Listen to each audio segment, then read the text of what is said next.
Today we will show you how to replace the weather cap on your Edge cycling computer. For this video we will use an Edge 840, but the process is similar for all Edge models. You will need your Phillips 00 screwdriver and a replacement weather cap kit, which includes a replacement weather cap, screw, and retainer. First, use the screwdriver to remove the existing screw under the weather cap.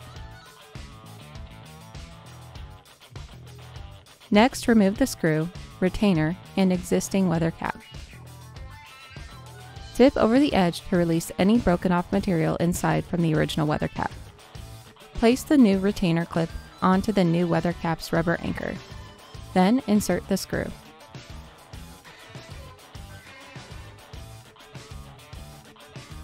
Insert the newly assembled weather cap back into the port.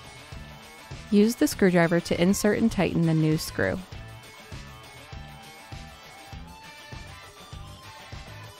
And that's it! You have now replaced the weather cap. Thanks for watching. For more help, go to support.garmin.com.